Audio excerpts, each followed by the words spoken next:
Hello, this is Mr. Hornsby 83 with a Mr. Hornsby 83 kind of special edition. I'm going reacting to the Sons of Anarchy series finale tonight.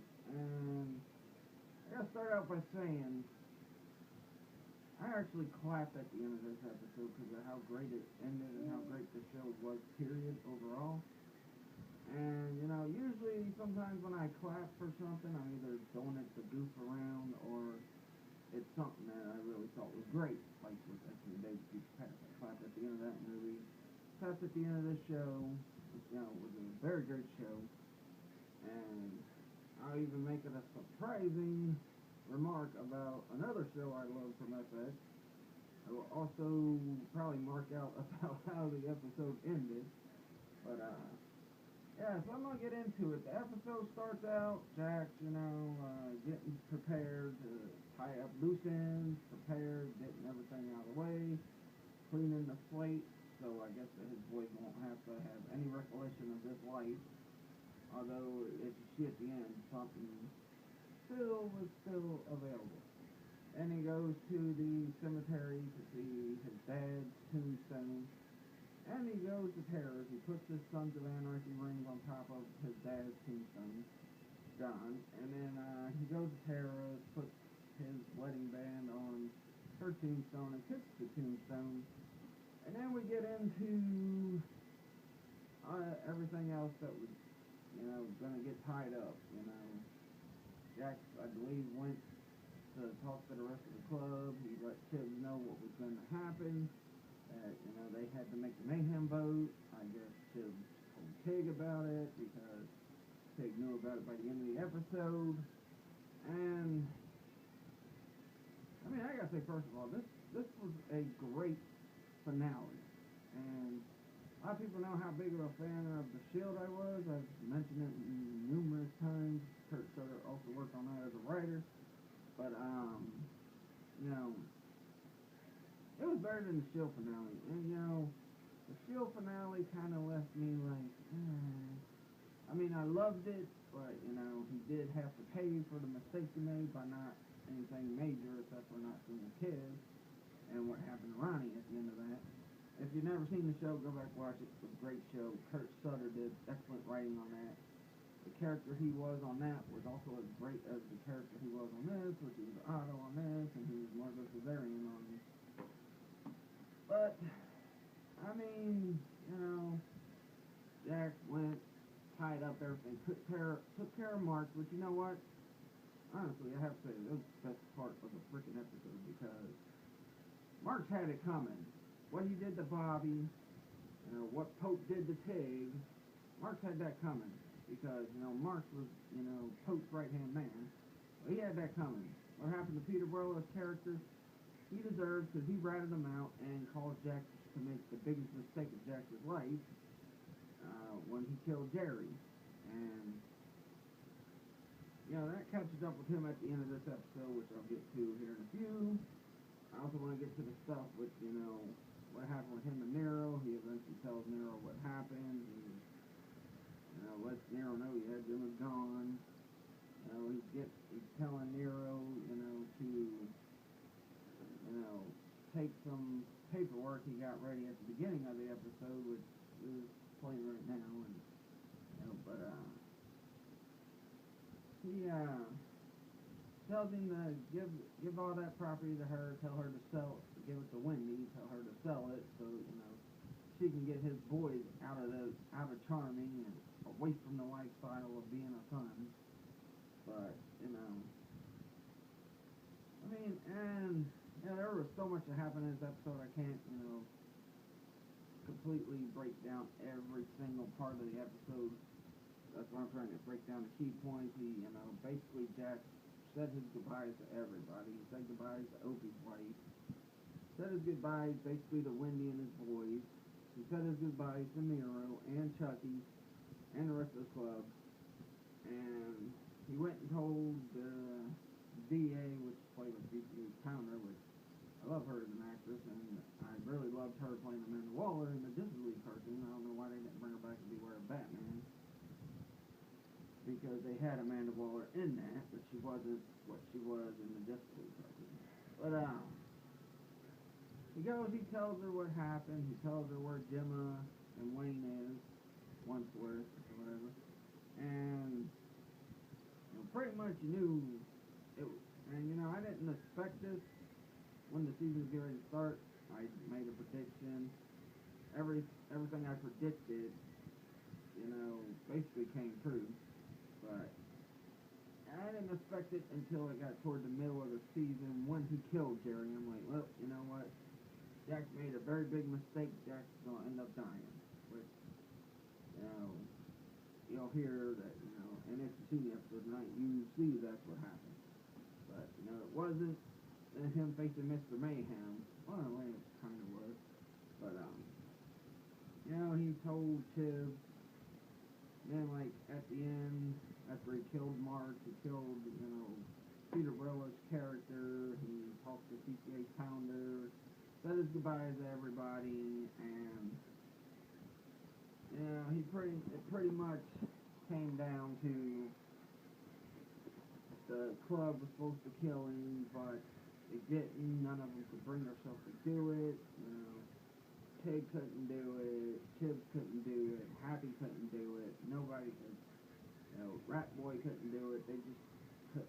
They know, yeah, Jack made a mistake, but at the time they followed him through and through because, unlike Clay, Jack had kind of pure motivation for what he was doing,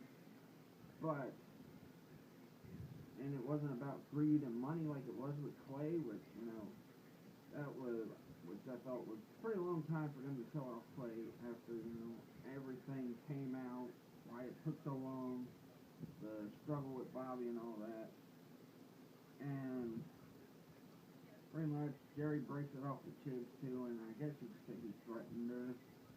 And he said something to her after she said that, and she's like, are you threatening me? He's like, do I have to? And, so that relationship ended. I would have loved to see that relationship go on, but, because Chiz really hasn't had luck with women. If you've seen season 2, you saw what happened with his wife and his daughter, and who had him, which was Jimmy O, which they took care of, I believe, at the end of season 2.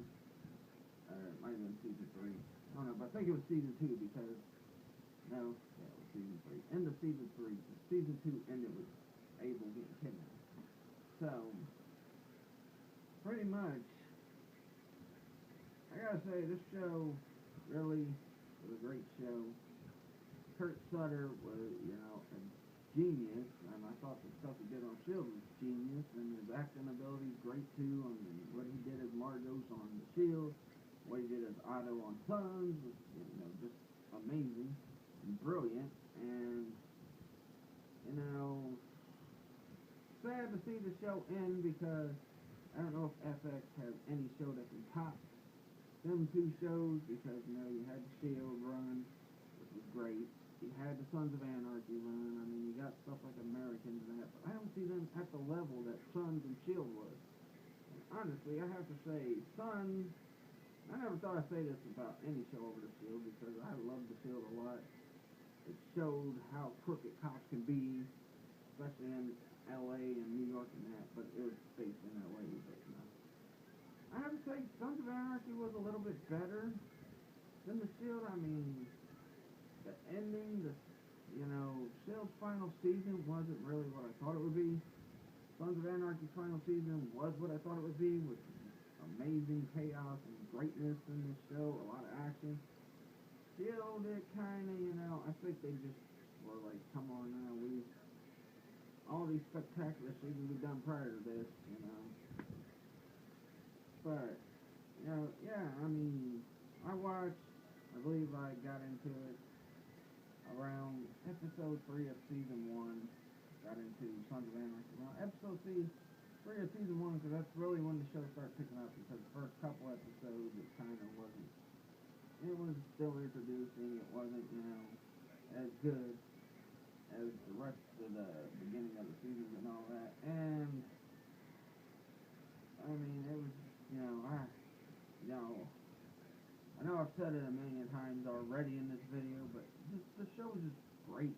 I mean, Sutter, brilliant. I watched Young Anarchy afterwards before I waited to do the video. I was hoping Sutter would give us some hint on what he was going next, what he's going to do next. Is he going to have another FX show? Is he going to go on to something else? I don't know, but Charlie Hunnam, he really shined throughout this whole show. I mean, he was really great, and he grew and developed better as an actor. I know the first few episodes it was kind of his acting was, but kind of developed, got better throughout season 1 into the next season, etc., etc. And which then brings me to the ending where we thought Jax was gonna get killed, but he didn't get killed.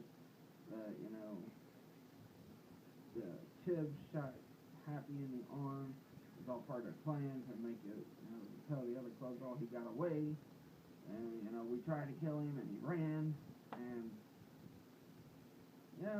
Jax though I thought was brilliant how the ending ended. I also want to talk about the homeless lady scene. And when I seen that, and when I heard her say it's time, I'm like, wow, that must be the angel of death. So she's saying it's your time to die. All the bad stuff you've done in the past, all the terrible, horrible things. I mean, what you did in the last episode of Red Rose, where you killed your own mother and killed a guy that was just trying to, clean his slate. Because I mean, you think about it, Wayne started out kind of dirty in season 1. And as the show progressed, he was trying to fulfill his police duties and continue to be a good cop, which he eventually retired because he got cancer and all that.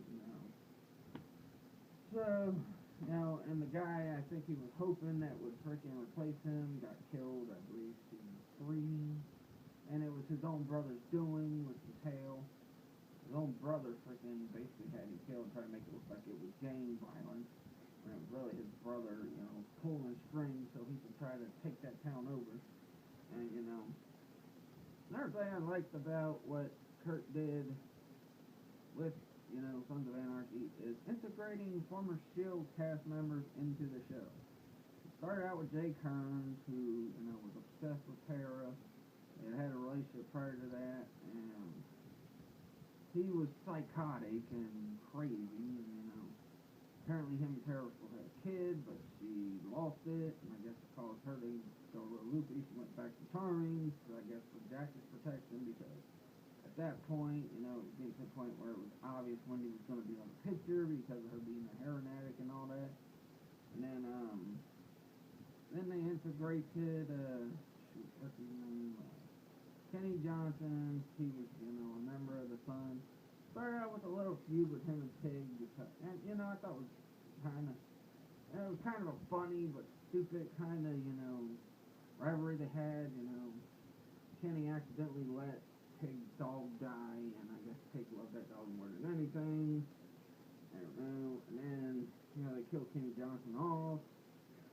Then we get, I think they even had David Rare Snails in it, the guy that played Ronnie.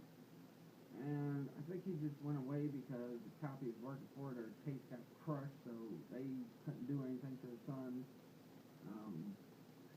Then you bring in Walton Goggins. Most hilarious of all the characters that came in from the S.H.I.E.L.D., because all the other characters were serious and intense. And, but, Venus was just a hilarious character. And when I first seen her, I'm like, God, that's something, I don't know the guy personally, but I was like, man, that's something he would do in this show. I love his work in Justified as, Boyd Crowder also. And I'm going to be sad when that show ends, because I love Justified as well.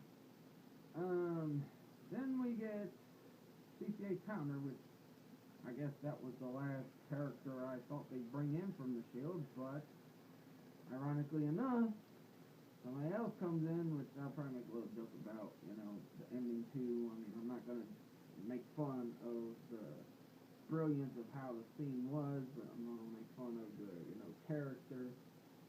Yeah, but, she came in, I believe, I think it was season 5, and lasted all the way to now. And, she didn't have that big a role in this season, I guess because she also worked on Warehouse 13 and some other shows. So, episode, Red Rose, we get like Chickless in the show, which he's a truck driver. And he's more of a down to earth guy. He's a family man. He's making kind of jokes with Gemma and stuff, and he takes time to ride her to her dad's and all that, and basically befriended Gemma, which I figured was pretty good thing, pretty cool because of the fact they worked on the show together. Also, she played Gilroy's wife, and Vic and Gilroy were tight, and until Gilroy like tried to stab him in the back, went after his family and all that.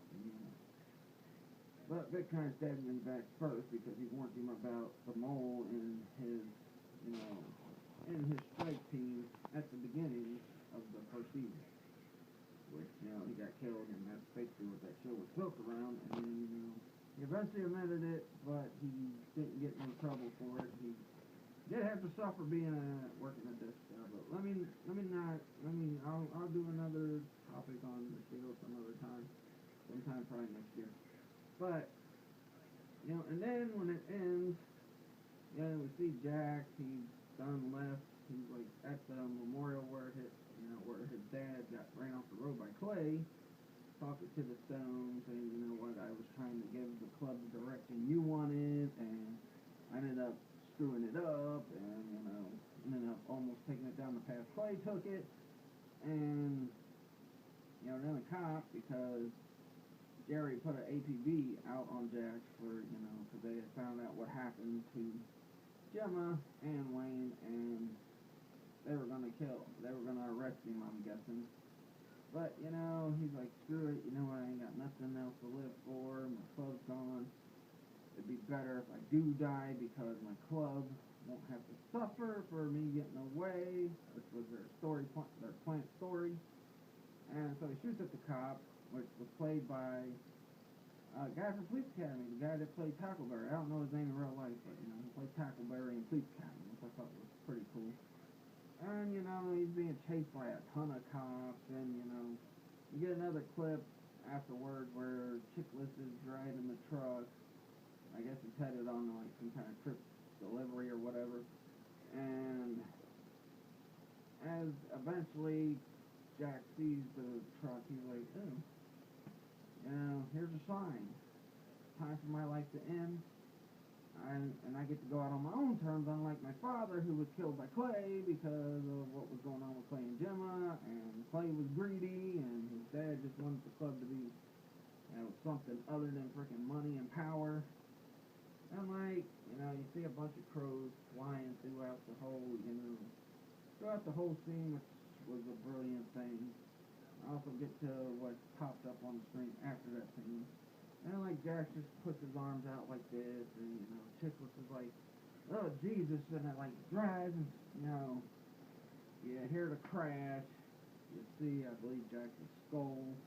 Ravens are yelling around it, blood dripping, and I'm surprised we didn't see no Vic Mackey moment where Chickless got out of the truck and planted evidence on it.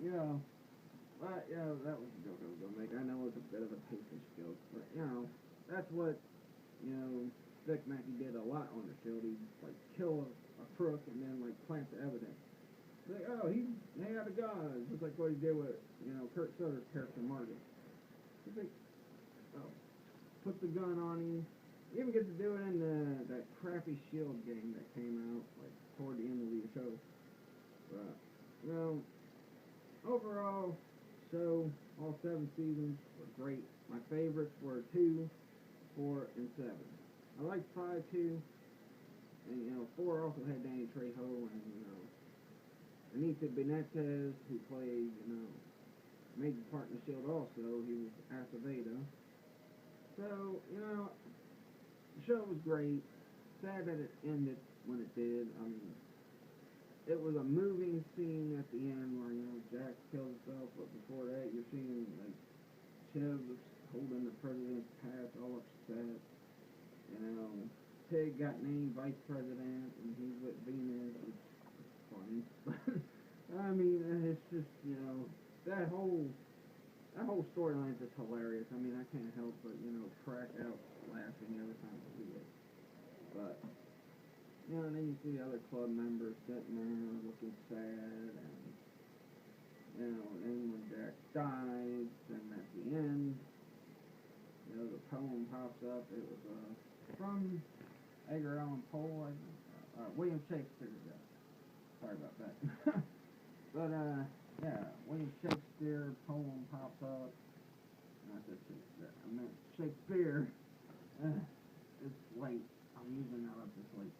But for Sons of Anarchy, and I had already told my fan page I had to do this tonight. But, you know, poem, you see it, then you get the credits, and right, yeah, I just clapped. I mean, great show, great ending to a show. You know, it was kind of ironic that Chickless character did kill Jack, especially after saving Gemma. But, you know, that'll do it for this show until, like, maybe mid-January, early February, maybe late January. I'll be back with reviews. I'm planning on getting some things. I'm going to work on, while I'm taking the time off, I'm going to work on getting the show better, because I feel like the reason why I don't get many views is because the shows aren't that good sometimes. I make mistakes, I yawn a lot, I freaking say, you know, a million times in videos. I know I said it this time in this video. And, you know, I also want to make sure I'm more informative, which I usually am with a lot of my videos, except for ones that you know. I'm going to have another Dragon Ball Z character, because it seemed like the other two videos I did, I was complaining about the show. I really loved the show. I just, it's just, you know, you know. But until then, I'll catch you guys later, and peace out.